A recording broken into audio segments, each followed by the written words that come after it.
Hello friends, मी मनीषा. माझ्या एका नवीन mini ब्लॉगमध्ये माझ्या सर्व मैत्रिणींचं स्वागत आहे. सध्या नवरात्र चालू आहेत आणि मला पण नवरात्रीचे उपवास आहेत. आज मला साबुदाणा वडा बनवायचा होता. म्हटलं चला तुमच्यासोबत रेसिपी शेअर करू. तर रात्रभर मी एक मोठी वाटी भरून साबुदाणा भिजत घातला होता. साबुदाणा भिजवताना आहे ना, साबुदाणा बुडेल इतकं पाणी मी त्यात ओतलं होतं, म्हणजे साबुदाणा छान भिजला रात्रभर. त्यानंतर मी मिक्सरच्या भांड्यामध्ये 5-6 हिरव्या मिरच्या आणि शेंगदाणे दळून घेतले, एक वाटी ओबडधोबड. त्यामध्ये चवीनुसार मीठ घातलं.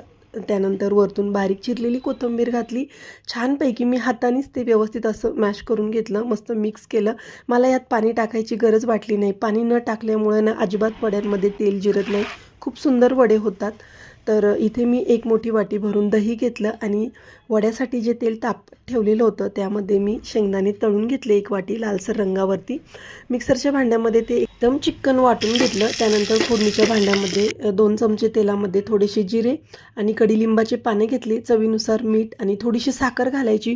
खूप सुंदर लागते ही चटणी, तुम्ही नक्की ट्राय करा तळलेल्या शेंगदाण्याची. गॅसची फ्लेम मोठी करून मी अगोदर तेल कडकडीत तापून घेतलं. त्यानंतर गॅसची फ्लेम थोडी कमी केली आणि हाताला थोडं पाणी लावत हातावर वड्याचं पीठ घेऊन एकदम अलगद हाताने असे वडे थापले.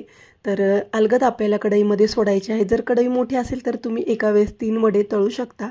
तर एकदम छानपैकी मी असे अलटपलट करत तांबूस रंगावरती हे वडे तळून घेतले आणि ह्या चटणीसोबत हे वडे खूप अप्रतिम लागतात. तुम्ही एकदा नक्की ट्राय करा.